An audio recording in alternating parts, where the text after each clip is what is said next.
I started learning watching YouTube videos, which is probably not the best idea. I should have Is done. that advised? Do we tell people that? Don't do it. I wouldn't advise to do that. I would advise to take proper lessons. You all lived in a house together. Is that still the case, or was that an experiment that you ran for a while? That sounds like a cult saying it that way. It sounds like a cult. That's what it was. We lived... Well, it sounded like a very practical decision. You don't have to travel to rehearse. True. It's just in the living room. It wasn't all of us. Ankor are a brilliant up-and-coming band with a fusion of kind of metalcore and dance thrown in for good measure. And they recently finished a tour of major European cities, including London, where I caught up with vocalist Jessie Williams to talk about the band's sound, her scream vocal delivery techniques, and how the band is evolving over time. Now you'll notice halfway through this interview there's some vibrations and basically an earthquake because the support band Blaze the Trail started their set during the interview and sound really carried in that venue. In fact, the entire backstage kitchen area was shaking, so that will be why that happens. Look out for that one. But in the meantime, having explained that, enjoy this chat I had with Ankor's Jessie Williams. We are in Moth Club in London. As I understand it, this is your first gig in London, is that right? It is, yeah, first time. Now, I know the band is based in Catalonia, but you yourself are from Bristol, right? Yeah. How has it taken to this point? Why is this the right point in your band's history to hit London as your gig? Oh, I think it was about time that we came to London, to be honest. We've had to wait a very long time to come to London. And I wish we played, like we had more dates in the UK, but unfortunately this time it's only London. But I think we've waited too long to come. Just to add to that fire, one of the viewers of the channel wrote in, the Energizer Bunny, quite a name. They've said, when are you touring North America? So like baby steps, right? You've done London now. I mean, I don't think you can answer that question necessarily, but do you get a lot of fans asking you, please come to my town, wherever it is in the world, because of the virtue of the internet? Yeah, and that happens a lot with the States, and it happens a lot with Brazil. Come to Brazil is a comment we always get. Come to Brazil, come to Brazil. Indonesia as well, we get that a lot. Yeah, we get that a lot with a lot of different countries, but the States is one of them. Right. But I can't say if we're touring the States yet. I can tell you we're going to India. Which is very cool as well. Which is equivalent distance to the other direction, I suppose. Yeah, exactly. The opposite way around, but yeah. Now, I've discovered your band via your song Prisoner many months ago, and I saw that. And what I've enjoyed is the blend of all kinds of sounds within that. But I imagine what's tricky is, how would you describe your band's sound to someone who hasn't heard you before? Well, that's a tough question. That's very You're tough. Welcome. I don't know, it's just a fusion of everything we like. Not just metal. Obviously the base of everything is metal, but we're very into pop as well. So maybe pop metal. Sure, nice.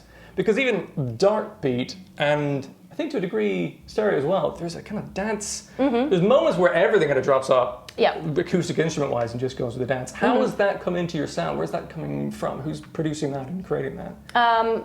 It's us. We do it ourselves. Obviously, we have like loads of different influences as well. Now we have Eleni.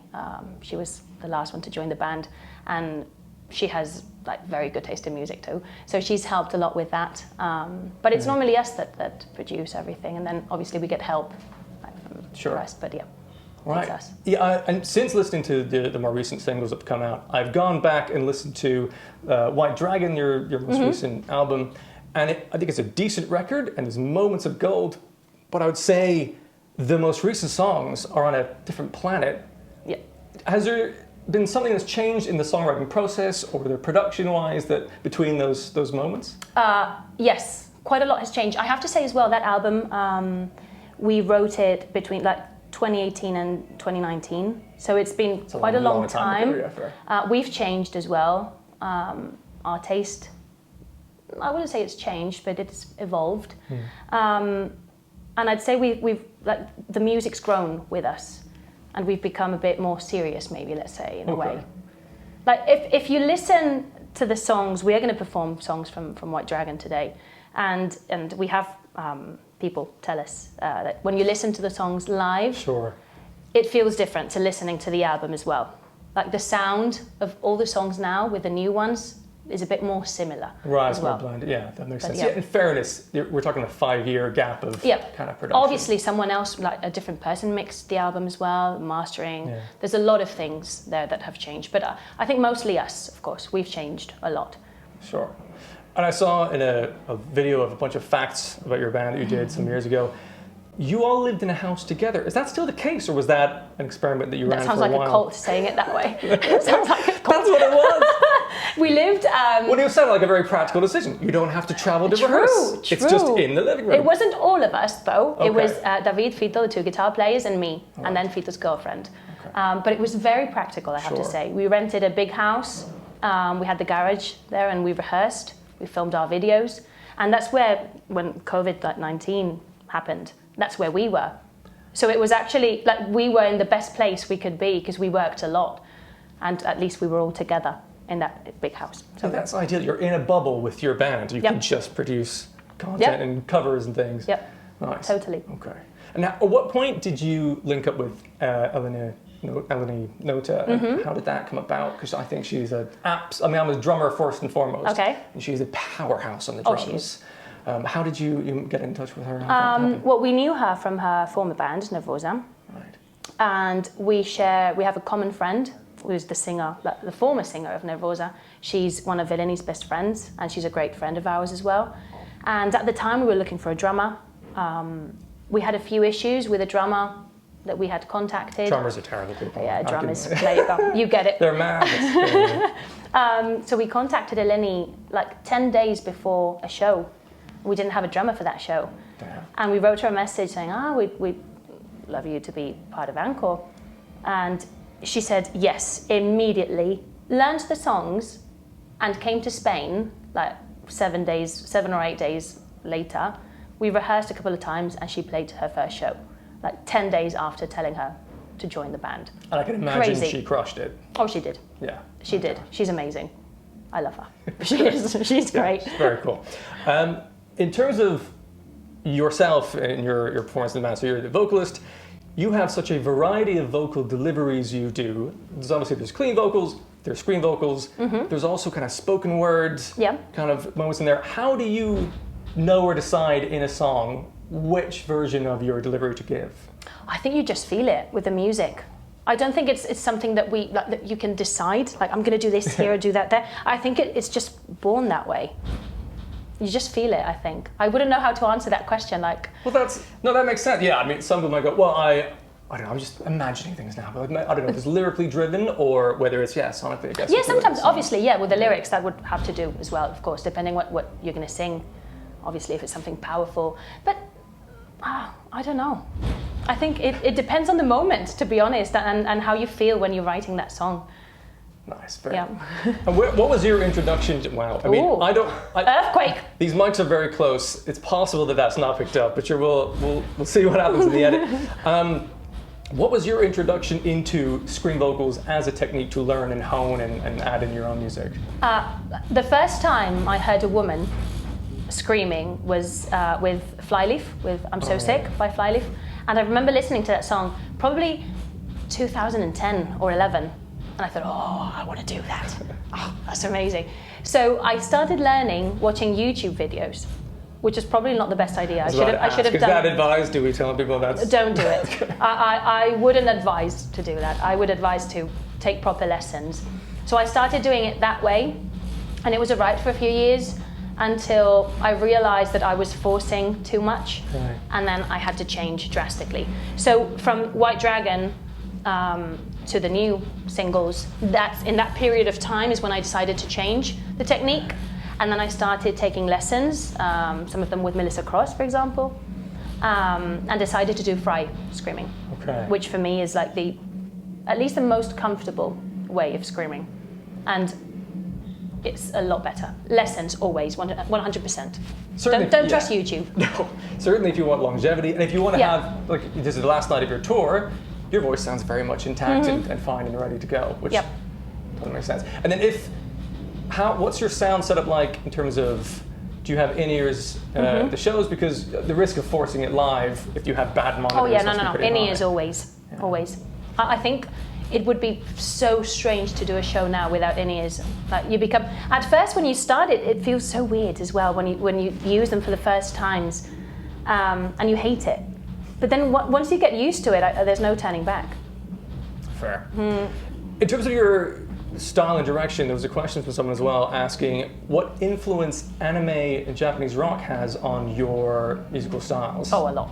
Okay. Where's that come from? How was that introduced a originally? Lot. We, like, all of us watch anime all the time. Like, we're big fans of anime. So I think that sticks to you. Like, listening to all the openings normally, like, if we're in the car or at home, David and I will play, like, Naruto openings. So instead of playing a CD, we'll just put openings or Dragon Ball openings. That's pretty interesting. So, and we do that all the time. So I think it has a very big influence on us, to be honest. Yeah. And with Fito and Julio, it's the same thing, exact same thing. Like, we're always watching like anime and listening to Japanese music as well. Okay. So yeah, there's no doubt that's going to no, come there's in. no doubt. Fair.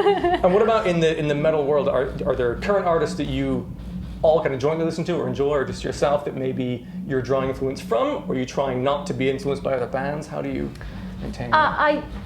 I would say I don't like to get influenced by other bands, but I'd be lying to you, because obviously when you listen to music, you're already influenced. But I try and keep it separately, but some bands that I listen to a lot and that I really like would be, for example, Falling in Reverse, Bad Omens, Memphis May Fire, but like very melodic choruses, but as well with like screams and strength in it, Sure. heaviness. Falling in Reverse makes a lot of sense to me. The kind of that balance of the scream, the harshness, but also the there you go. Ronnie choruses. does everything. Yeah. But and also surprising twist through in the song as well. It's kind of true. Nice, makes sense. In terms of yourselves, how has the tour been? This is the last night. This is your first time in London.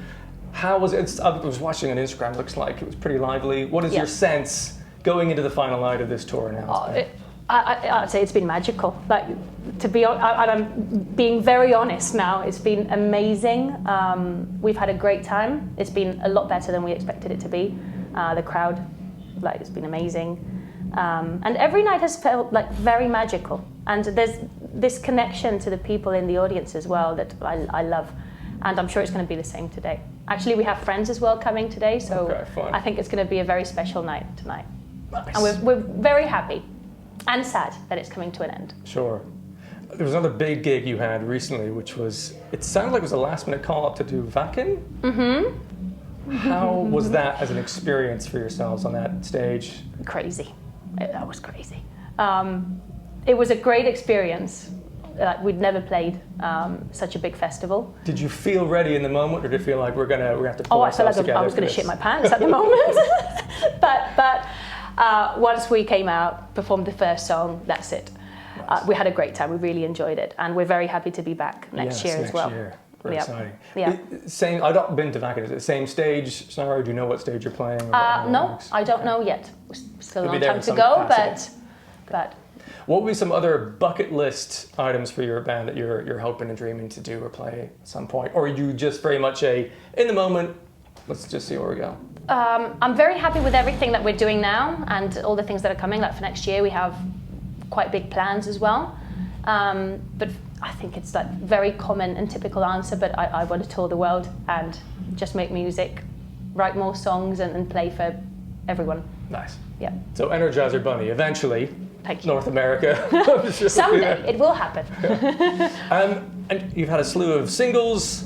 I guess to wrap it up, what are they going to potentially build to a traditional album record, or do you think in terms of albums anymore? What's your upcoming musical deliveries? Well, now we're going to continue with 2 more chapters to finish like the story that we have going on now.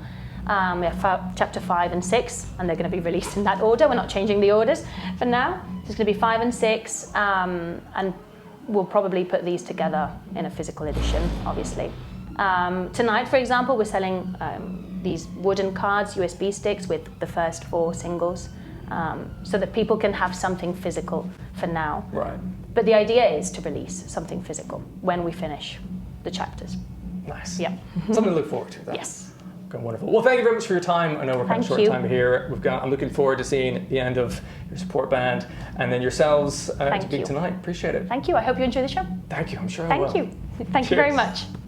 Thank you again to Ankor and their management for setting up that interview. I really hope you enjoyed that conversation. You should check out their music on your favorite streaming platform now. And if you're interested, I did a 60-second live review of their gig in London, which is either available on the screen right now or you can find a link in the description. Thank you for watching.